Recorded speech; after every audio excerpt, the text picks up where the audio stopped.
Muy buenas tardes. Para continuar con el programa, queremos dar la bienvenida a Yurisbet Aguado Ramos y a Francisco Pérez para la conferencia sobre tendencias y usos de videograbación, tecnología de validación de identidad en México y el mundo.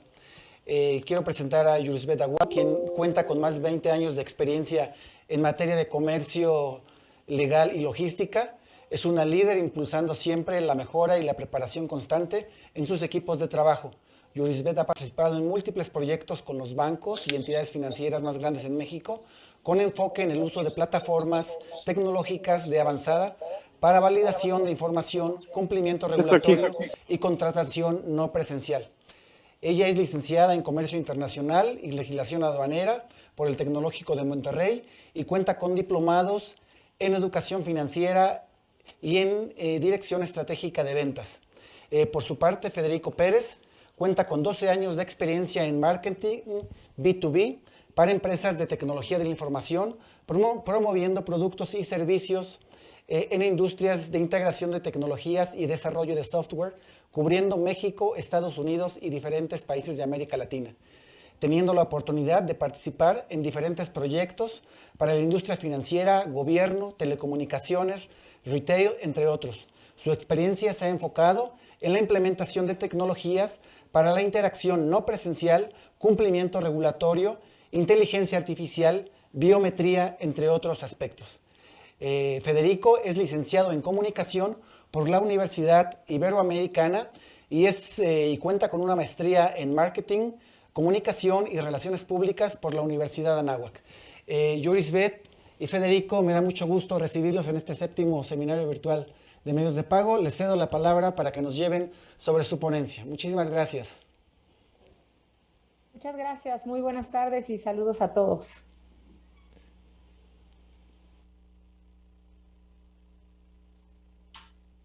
Bueno, para comenzar, me gustaría entrar en contexto compartiéndoles una cita que me gusta bastante. Seguro varios de ustedes conocen al empresario Warren Buffett. Y a mí hay una cita que me llama mucho la atención, que va muy ad hoc con lo que nos ha pasado ahora antes y post pandemia, que dice, solo cuando baja la marea se sabe quién nadaba desnudo. En realidad, esto creo que viene muy a colación, sabiendo que muchas de las instituciones financieras, muchos de los bancos, aparentemente estaban listos para todo lo que profesamos en términos de transformación digital y de tecnología, pero bueno, vino a darnos una sacudida aquí, que cuando estábamos con la resortera tratando de ver hacia dónde apuntábamos y además con el regulador aquí a un lado observándonos, pues no sabíamos si el tiro tenía la suficiente fuerza como para llegarle al objetivo, si soltamos la liga antes de tiempo o si todavía estamos en oportunidad de apretar más la liga, acertar más el tiro, jalarle con más fuerza y entonces dar tiros certeros y atinados. Nuestra ponencia de hoy, como ya nos hicieron favor de presentarnos, tiene que ver con la videoconferencia, la videograbación y cómo en el mundo hay tendencias de este tipo de tecnologías. Para el tema de la contratación remota específicamente. Para entrar en contexto, entonces platicaré un poco sobre qué es la videoconferencia, qué es la videograbación y cuál es la diferencia básica entre ambas. No sé, en temas de la videoconferencia se hace una videoconferencia asistida, que ya tenemos hoy permiso de realizarlo. Capturamos la identificación oficial, los documentos probatorios, hacemos comparaciones faciales biométricas y se agrega un certificado a todo el proceso que nos va a garantizar la integridad de este proceso que estamos llevando a cabo. En la contraparte, la videograbación es un proceso que graba un video. Este dura algunos segundos, ustedes saben que mínimo debe tener 30 segundos.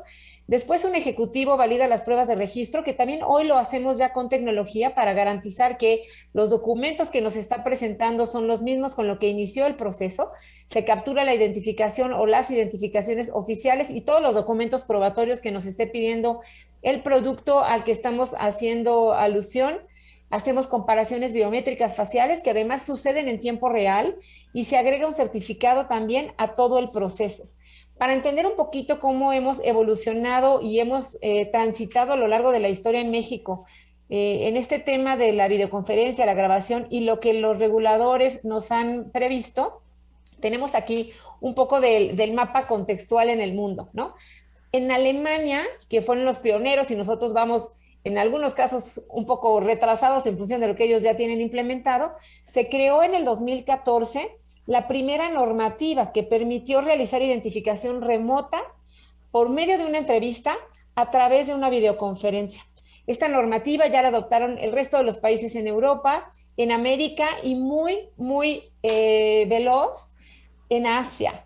Los beneficios en cuanto a la agilidad que nos da esta tecnología, la seguridad que nosotros tenemos, mejoran la experiencia del cliente a través de este proceso de onboarding que es completamente digital y que no tiene fricciones. Después surge en España, perdón, en el 2016, una normativa que considera ya una nueva modalidad para identificar de manera no presencial a los usuarios a través de una videograbación. Existe un reglamento de identificación digital en Europa que rige el eIDAS. Esto nos ayuda a definir los estándares y las normas para las distintas firmas electrónicas, las emisiones de los certificados, lo que esté cualificado, los servicios que son de confianza online o que así se estiman, y se convierte en un parteaguas para que la experiencia del usuario, y es un referente, sea lo más lean posible. Entonces, ¿cómo hemos incursionado nosotros en México en este sentido? Tenemos un mapa cronológico, cómo la regulación a través de los años nos ha permitido avanzar. Entonces, como ustedes saben, la Comisión Bancaria emitió unas modificaciones en la Circular Única de Bancos en el 2017 que ya nos ayudaba a hacer la identificación y la contratación de los créditos de manera remota a través de videoconferencias. Después, ¿qué pasa? Que entonces la Secretaría de Hacienda, también entre el 2019 y 20, aceptó, entre otras herramientas, el uso de tecnologías que nos permitieran realizar la comunicación asíncrona con los clientes y se incluye la videograbación. Esto es relevante porque en función de eso, también la CNBV emitió facilidades administrativas. Cuando llega la pandemia, la intención era flexibilizar los procesos en donde se evaluaba y se autorizaban los mecanismos de la verificación de la identidad, la validación de los documentos, la manera en la que estamos haciendo los contratos de cada uno de los productos a través de medios remotos, con el propósito de que pudiéramos en la banca mexicana incorporar más herramientas que permitan a los usuarios realizar transacciones a distancia, transacciones financieras y con la más amplia seguridad. Así que también esto les permite instrumentar los apoyos que hoy ofrecen los bancos y las OFOMES. ¿Qué hay nuevo en este esquema del 2020? Es que se establece un tiempo mínimo para la grabación y además involucran a las personas morales, no nada más a las personas físicas. Y a partir de este año, bueno, sabemos que es un requerimiento tener habilitada la geolocalización, es una obligación a la que nos invita la CNBV para recabar la información en contratos no presenciales. Avanzamos un poquito solo para comentarles las regulaciones en México sobre las SOFOMES. Tanto para reguladas como para no reguladas, hoy ya pueden prestar servicios a través de nuevas tecnologías. Entonces, el acompañamiento que la mayoría está buscando es apoyarse de casas consultoras, apoyarse de expertos en tecnología, apoyarse de expertos legales que les ayuden a acelerar el proceso de la autorización que debe dar la CNBV para que puedan dar estos préstamos o estos créditos avalados, ¿no?, por la Comisión Nacional Bancaria y de Valores. Durante todo el proceso hay que recabar el conocimiento, el consentimiento de la grabación de voz, de los datos que se van a compartir, de la imagen. Hay que enviar la información de manera digital. En este caso, pues el más común, como saben, es la credencial para votar. Entonces, sabiendo que tenemos nosotros una entidad con la cual podemos interactuar y garantizar que no vamos a tener suplantación de identidad, también estamos hoy compartiendo rostro, que próximamente el INE lo va a abrir. Es parte de lo que debería dar consentimiento la persona que está haciendo uso de las tecnologías que hoy le estamos poniendo en la mano. Los documentos oficiales también en un formato digital para que formen parte del expediente es parte de lo más relevante que nosotros consideramos debe tener visibilidad y trazabilidad tanto la financiera o la banca como el cliente y saber cuáles son los documentos que firmé, cuáles son los documentos que utilizarán para otorgarme o negarme un crédito y que entendamos las razones por las que hay también rechazos en este tipo de documentos y que la gente que está haciendo en la mesa de control o el análisis de riesgo pueda tener las validaciones o la documentación para validar lo necesario con toda la información que se recabó. Ahora, Fede nos va a ayudar un poco a platicarles sobre las tendencias, ¿no? ¿Cuáles son las tendencias de estos procesos de apertura, no nada más en México, sino en algunas otras partes del mundo? Adelante, Fede. Muchas gracias, Yuris. Un gusto a todos saludarlos. Muchas gracias por estar con nosotros en esta ponencia y en este importante evento. Y justamente vamos a hablar de tendencias en el uso y procesos de apertura de cuentas remotas en bancos tanto en España y en Alemania, justamente para dar seguimiento a las regulaciones que anteriormente nos platicaba Yuris. El primer banco que vamos a hablar es BBVA en España, sabiendo que es la primera financiera en dicho país en lanzar un servicio de alta inmediata con verificación de identidad a través de una selfie y una videoconferencia. Esto es muy importante porque es un flujo sumamente sencillo y sin fricciones para los usuarios que pueden hacer desde la comodidad de su dispositivo móvil en donde se encuentren. Justamente en el video del lado derecho podemos observar el flujo en donde lo que se requiere de manera inicial es un DNI, que es el documento de identidad en España, y un teléfono móvil. Justamente lo que vamos a ver en este punto es que se tiene que crear una cuenta en la aplicación móvil y crear una clave de acceso para poder comenzar con el proceso. Vemos algunas recomendaciones como no usar gafas, por ejemplo, nos pide la clave de acceso que les comenté hace unos segundos y vamos a proceder con la captura del DNI. La captura del DNI tiene dos objetivos. El primero es validar el MRZ, que es un código que viene en el plástico, y después se va a realizar una selfie, como estamos viendo en pantalla, para poder hacer una comparación biométrica entre la foto que aparece en el DNI y la selfie que está capturando la persona. Posteriormente pasamos con los formularios de KYC o conocimiento del cliente, en donde nos van a hacer preguntas como en dónde trabajamos, cuánto ganamos, si contamos con algún crédito preexistente, etc. Una vez que hacemos esto, que completamos la información personal, nos va a llegar un código de un solo uso vía SMS, y esto será la clave para firmar la documentación de manera electrónica. Y finalmente agendaremos una videollamada para validar nuestra identidad, que no es más que una videoconferencia como la que estamos haciendo en este momento, asistida por un ejecutivo del banco que nos permitirá validar la identidad y justamente poder disparar el proceso de apertura de la cuenta. Continuamos con los casos. Vamos a ver ahora Open Bank de Grupo Santander, en donde ofrece de igual forma un flujo sumamente sencillo para apertura de cuentas remotas en España, en donde lo primero que tenemos que hacer es completar los datos en el sitio web de Open Bank una vez que elegimos la cuenta que queremos abrir. Son datos como nuestro nombre, nuestro género, qué producto requerimos, en fin, datos sociodemográficos que ayudan también al conocimiento del cliente. De ahí lo que vamos a hacer es elegir una clave de acceso para poder disparar el proceso en nuestro dispositivo móvil y justamente confirmar nuestra identidad a través de una videollamada. Esta videollamada de igual forma es a través de dispositivos electrónicos en donde se tiene una entrevista con un ejecutivo del banco y de esa manera confirman la identidad del usuario. Finalmente, lo que está ocurriendo en este momento es el firmado electrónico de la solicitud de la cuenta. Si se fijan en pantalla, estamos observando cómo la persona puede hacer el grafo o la firma con su dedo en un dispositivo móvil o puede cargar una firma que ya tenía digitalizada. Aquí la parte importante es que además se envía también un SMS, un mensaje de SMS con un código OTP o código de un solo uso para justamente poder validar la firma de este contrato y poder atribuirla a la persona o el solicitante.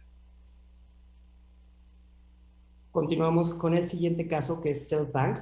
Mismo tema, es un banco importante en España, que en este caso pone a disposición de los usuarios el servicio de SelfNow.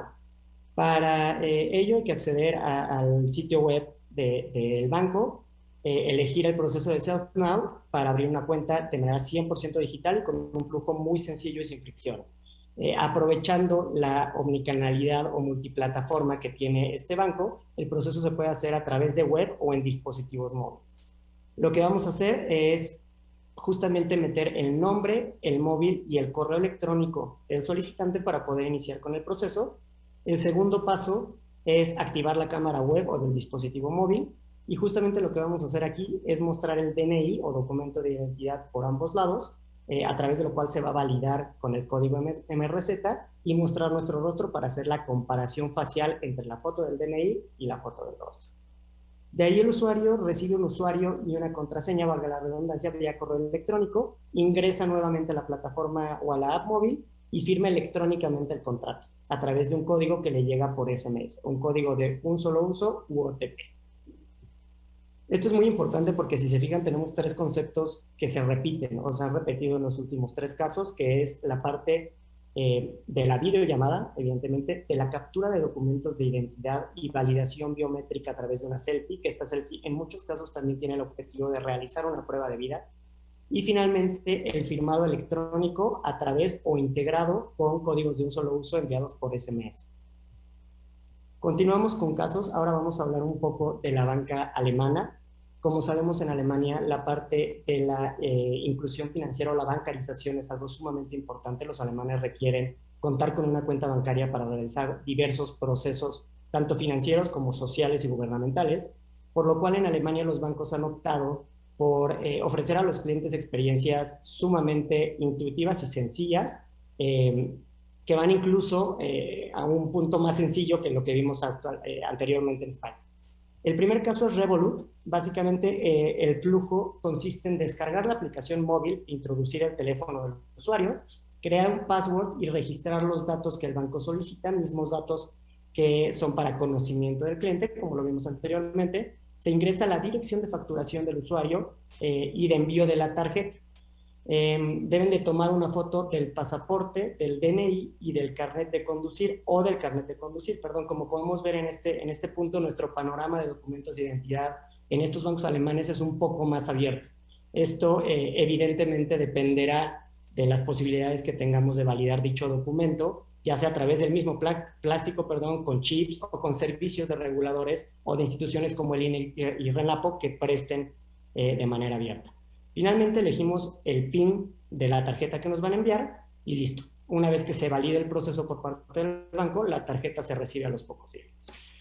En segundo lugar tenemos a ING DiVa, en donde básicamente lo que tenemos que hacer es rellenar el formulario en la página web. Nuevamente seleccionamos el producto que sea de nuestro interés y ponemos los datos que el banco solicita. Posteriormente tenemos que firmar de manera electrónica y enviar la documentación requerida de manera digital. La firma se realiza también de forma electrónica con un grafo y a través de un OTP que se recibe vía SMS, y la documentación se digitaliza de dos formas. Puede ser a través de la captura de una fotografía con un dispositivo móvil o subiendo la información que ya tengamos previamente digitalizada, pensando en un comprobante de domicilio, en un comprobante de ingresos, entre otros. El siguiente paso es realizar un proceso que le llaman en ING Post-Ident, que básicamente es un video chat, en donde la persona se conecta a una videoconferencia con un ejecutivo del banco, se valida la información y se valida la identidad de la persona y listo. Básicamente, el último punto será enviarle la tarjeta a la persona en su domicilio. Finalmente vamos a hablar del caso de N26. N26 también es un banco alemán con presencia en toda Europa, sobre todo en España.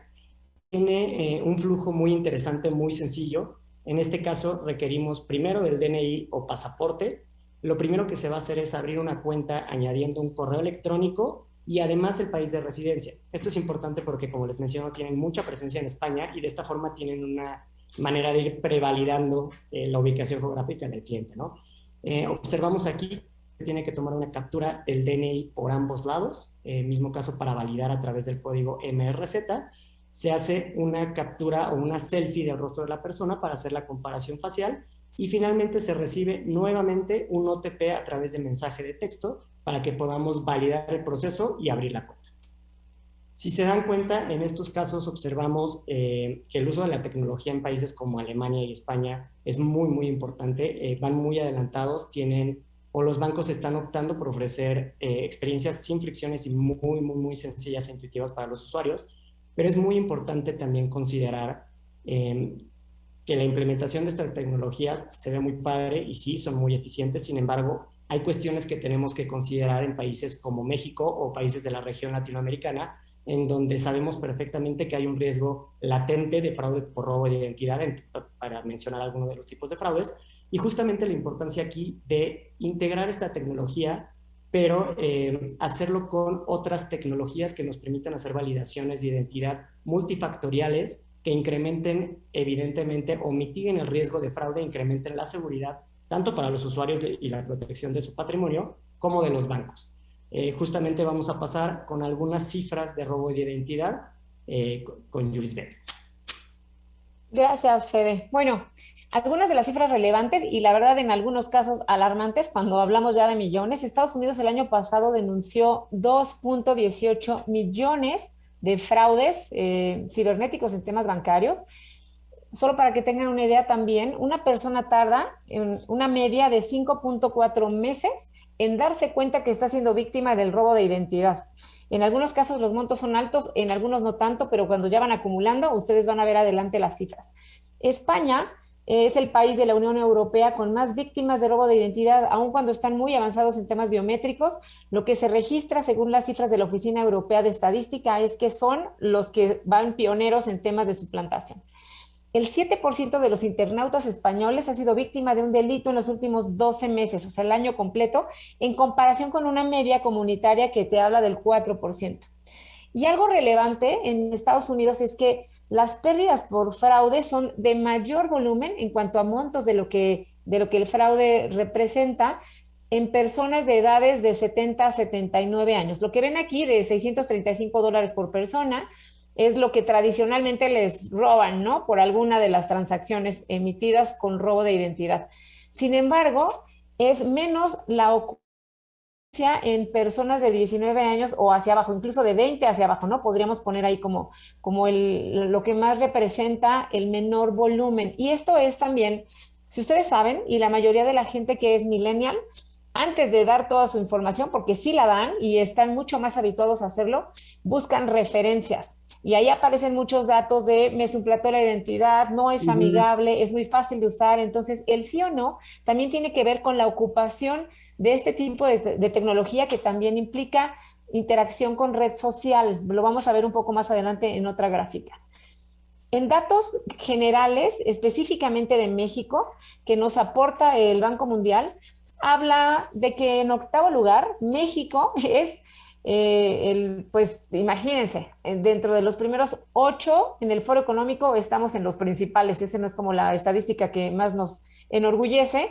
Habla que los ciberataques y robo de identidad está dentro de los 10 países con riesgo de que esto ocurra. Para el 2021 los daños por delitos cibernéticos van a alcanzar $6 billones, que esto equivale al PIB de Japón. Y 85% de estos actos ilícitos se realizan con fines económicos. O sea, aquí es robo. En términos generales, a nivel Latinoamérica, ocupamos el lugar número 2. 84 de cada 100 fraudes cibernéticos se resolvieron a favor del usuario. O sea, la Conducef al final determina que sí hay una suplantación, que el usuario no reconoce una transacción y se resuelven a favor del cliente. Eso es bueno para los clientes, pero no es una buena imagen para el banco. Las quejas por fraudes cibernéticos representan cada año una mayor proporción, al pasar a un 69% en el 2020 también. Y los ataques de phishing que están relacionados al COVID-19 aumentaron 350% en México, y estamos hablando solamente del último año. Ahora, comentemos un poco más sobre las tendencias de los biométricos y cómo vamos a poder hacer uso y cómo vamos a poder mitigar este tema de la suplantación de identidad. Justamente, muchas gracias, Yuris. Hablando un poquito de tendencias y usos de tecnologías para mitigar los riesgos que nos comentaba Yuris, y que al final son riesgos tanto para usuarios como para los bancos, evidentemente, hablamos de la biometría vascular como una tecnología que fue creada para, o está enfocada para reemplazar el rendimiento o mejorar el rendimiento de la tecnología biométrica digital actual.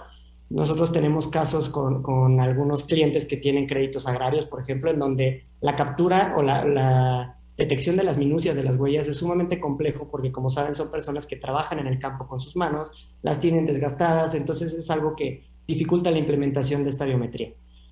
Los biométricos vasculares, no dependen de la lectura de la superficie del dedo, en donde podemos tener fallas, como les comentaba, de falta de impresión, la suciedad o cambios en la misma impresión, en la misma fuerza que aplicamos cada que queremos hacer estos procesos.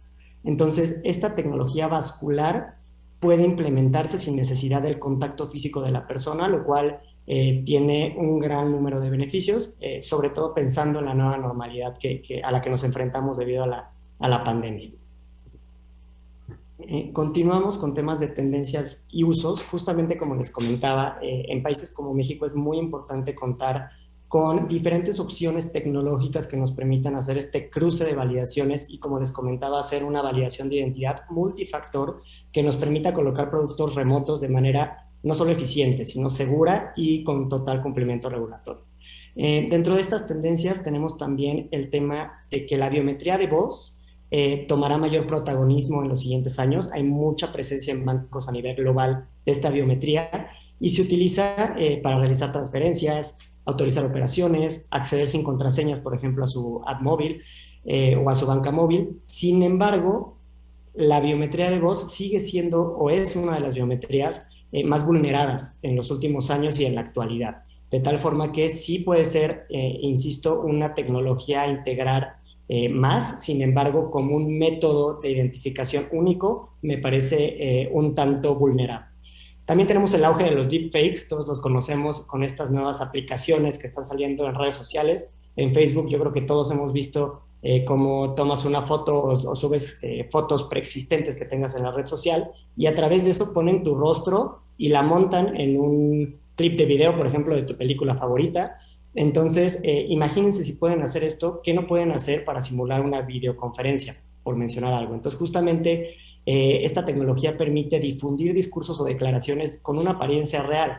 Entonces, aquí es donde entra la importancia de las tecnologías de reconocimiento facial y de pruebas de vida 3D. ¿Por qué? Porque nos permiten no solo garantizar que la persona está viva, sino también diferenciar a través de múltiples algoritmos entre una foto, un video, un montaje que esté realizando el posible suplantador de identidad.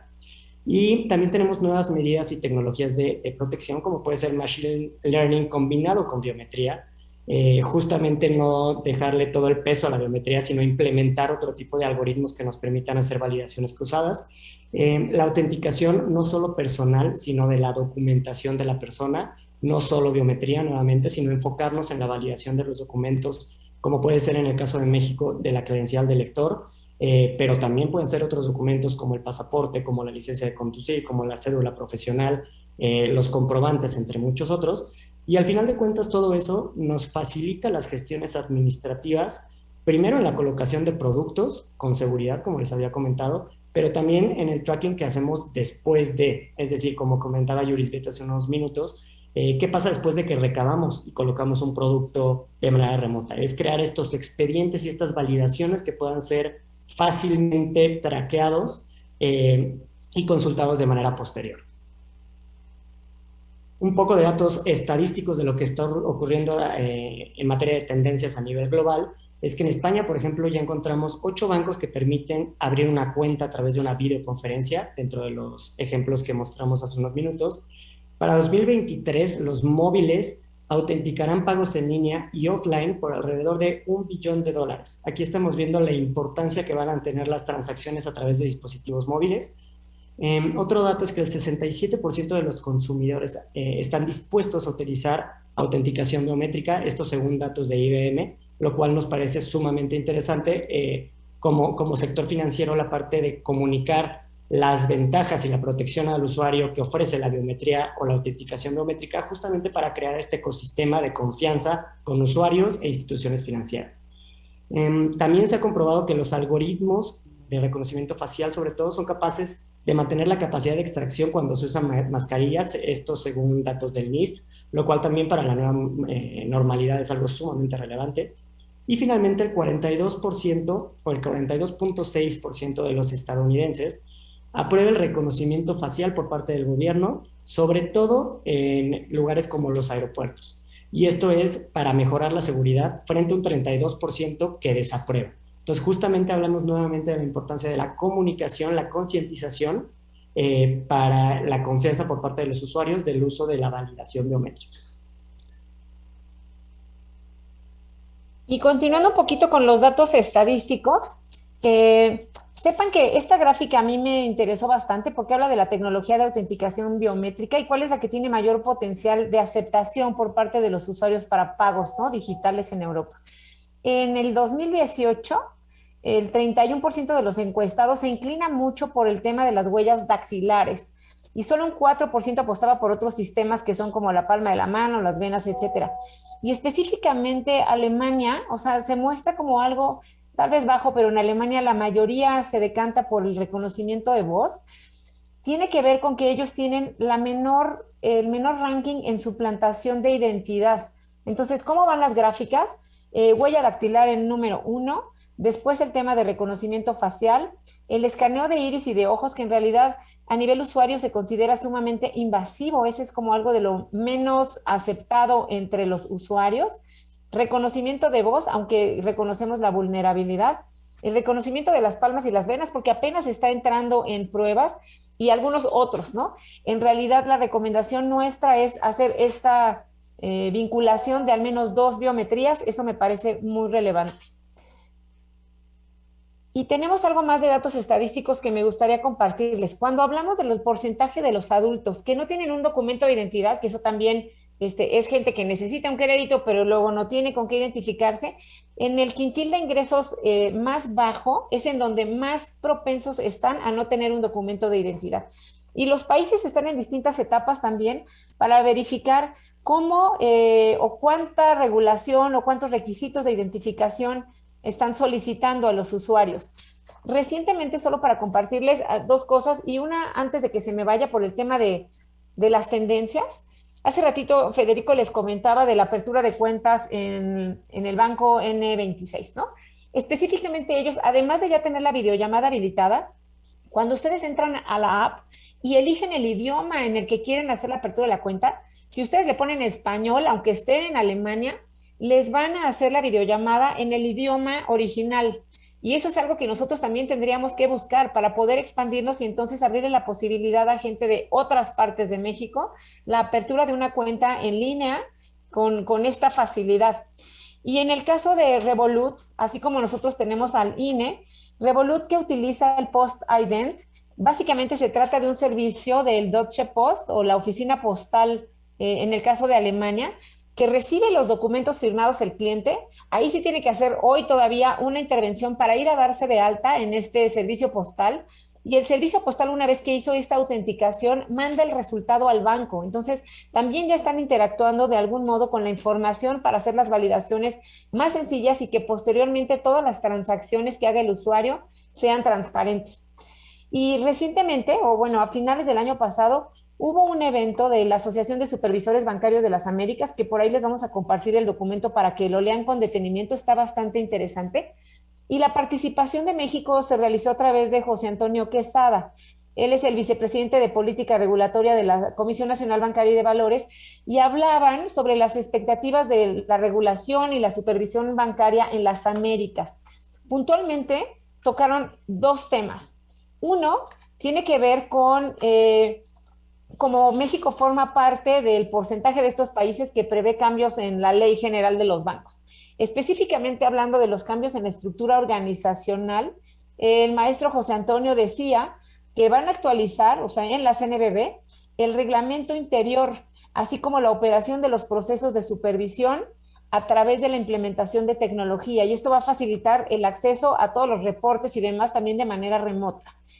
La otra es la introducción de las tecnologías que son innovadoras como apoyo a esta supervisión que da el regulador. La CNBB hoy está desarrollando una nueva plataforma de recepción de reportes regulatorios que está basada en APIs. Tiene que ver con temas de inteligencia artificial, aplicaciones en la nube. La plataforma que le llaman SubTech va a recibir los reportes regulatorios de las entidades de tecnología, en este caso empezando por las fintech principalmente.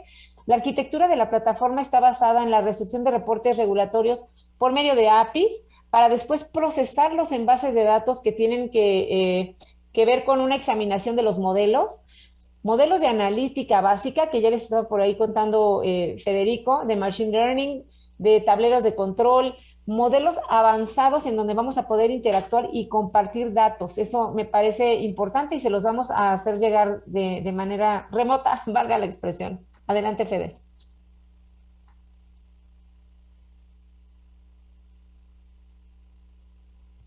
Perdón, está en mute.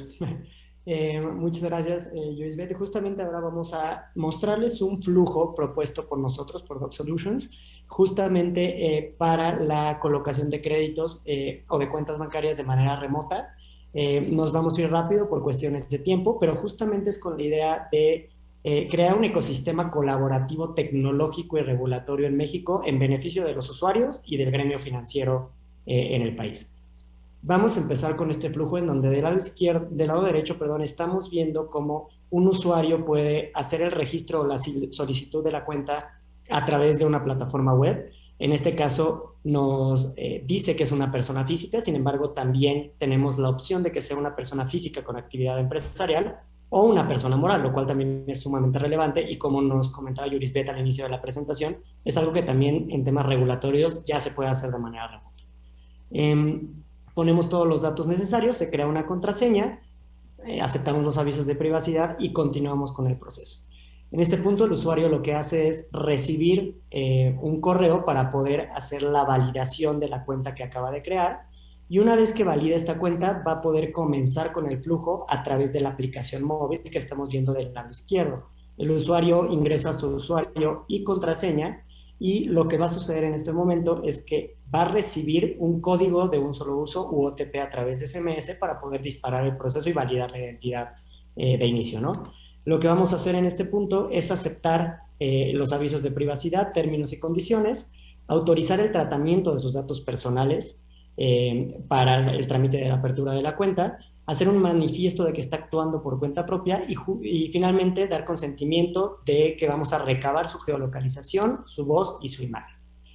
Únicamente da tap o clic en cada una de las casillas mientras la plataforma registra la geolocalización como un segundo factor de autenticación del proceso.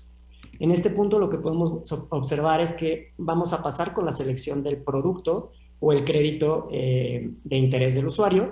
En este caso tenemos 3 opciones precargadas, sin embargo también se puede hacer un calculador del crédito. En este caso vemos cómo podemos fijar el monto del crédito, así como el plazo de pago, y automáticamente en la parte de abajo de la pantalla nos muestran cómo se van calculando las diferentes tasas y condiciones de crédito. Avanzamos en el proceso, tenemos una pantalla en donde el cliente puede ver nuevamente lo que está solicitando para revisarlo y poder estar seguro de lo que va a adquirir. Ahora lo que tenemos es la consulta al padrón electoral del INE. Lo que vamos a hacer es ir a consultar ante las bases de datos del INE, primero la información de la credencial del elector y después las minucias o la información de las huellas dactilares de la persona. De igual forma vamos a ir a validar ante RENAPO cierta información que vamos a ver a continuación. Ahora lo que sucede es que nos envían otro código SMS o OTP a través de SMS y vamos a continuar con la captura del documento de identidad, que en este caso es la credencial del lector en México. Lo que estamos haciendo es extraer vía OCR la información en texto de la credencial para votar y ahora lo que vamos a hacer es hacer una extracción por biometría facial y una prueba de vida. Es un proceso muy sencillo en donde podemos observar que la persona únicamente tiene que acercarse y alejarse de su dispositivo móvil y automáticamente lo que hace la plataforma en este punto es, primero, validar que la persona está viva, que no es un video, una foto o que no tiene una máscara y que está intentando suplantar la identidad y después está comparando la selfie contra la foto que aparece en nuestra credencial de lector a través de biometría facial. En esta pantalla lo que vemos es los textos que se extrajeron, la información que se extrajo en texto de la credencial del lector. Estos campos en este flujo están editables por si nuestra credencial tiene un sticker o se nos raspó un poquito en el nombre y no se puede extraer la información de manera correcta, entonces el usuario puede corregir esta información. En la parte de abajo vemos la similitud entre la selfie y la foto de la credencial del lector. Vemos un 99.99 de fiabilidad, lo que nos dice que realmente es la persona que dice ser. Hasta ahora creo que nos hemos dado cuenta de la facilidad de este flujo y vamos a seguir con la captura de las huellas dactilares. Esto es a través de también una fotografía con el dispositivo móvil. Únicamente ponemos los dedos enfrente de la cámara del dispositivo, perdón, y automáticamente la plataforma va a extraer las minucias de las huellas, las cuales vamos a ir a validar ante las bases de datos del INE. Justamente en este punto vemos ya los resultados de las validaciones. Evidentemente aquí por demo está simulado, pero es un proceso que toma unos segundos. Fuimos ante las bases de datos del INE, le preguntamos, oye, estos son los apellidos de esta persona, es su CURP, es su fecha de nacimiento, estas son sus claves del lector. Y el INE nos dice sí a todo. Si esa información es correcta, la tengo en mis bases de datos. Adicionalmente, le mandamos la información sobre la huella dactilar del índice derecho y del índice izquierdo.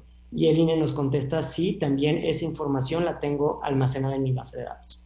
Del lado derecho vemos 4 validaciones, que básicamente es lo que nos responde RENAPO, en donde nos dice si es su nombre, si es su apellido paterno, si es su apellido materno y si es su cuerpo.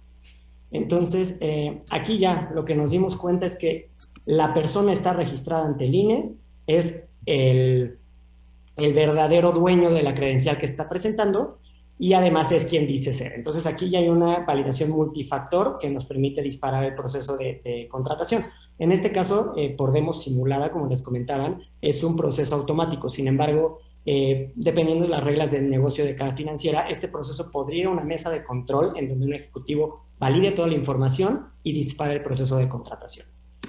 En este caso, continuamos con ciertas preguntas y formularios de conocimiento del cliente y de prevención del lavado de dinero. Son completamente configurables para cada financiera. En la parte de abajo vemos también preguntas para conocer si es una persona políticamente expuesta o tiene algún familiar en esta condición. Ahora lo que va a ocurrir es que vamos a ingresar la clave interbancaria de una cuenta o de la cuenta a la que queremos recibir la dispersión de los fondos, en caso de que el crédito sea autorizado. Una vez que metemos la clave, pasamos a la captura de los documentos probatorios. Comenzamos con la captura de un comprobante de domicilio, que en este caso es de CFE. Se puede hacer a través de una captura con el teléfono celular o subir un documento que ya tengamos digitalizado. En nuestro caso tenemos ya configurado los Telmex Easy Total Play para poder recabar o extraer la información vía OSR y validar. De igual forma, continuamos con la digitalización de recibos, como pueden ser comprobantes de ingreso, y de ahí seguimos con el proceso. Básicamente lo que va a suceder en este momento es que se envía la información a la mesa de control de la financiera. Del lado derecho podemos observar lo que está ocurriendo en esa mesa de control. Una vez que se valida esta información, vamos a pasar ya a la finalización del proceso a través de una videograbación. Esto es sumamente importante. Pasamos primero por la firma de los documentos. Se hace a través de un grafo con el dedo y finalmente con un OTP que recibimos vía SMS, para justamente, como les decía, dar este segundo factor de validación al proceso. Introducimos el SMS.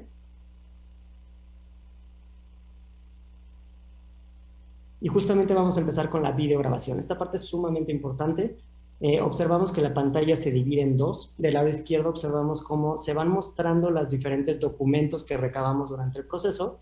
Y del lado derecho observamos a la persona leyendo un texto preconfigurado por el banco y justamente aceptando los términos y condiciones del acuerdo.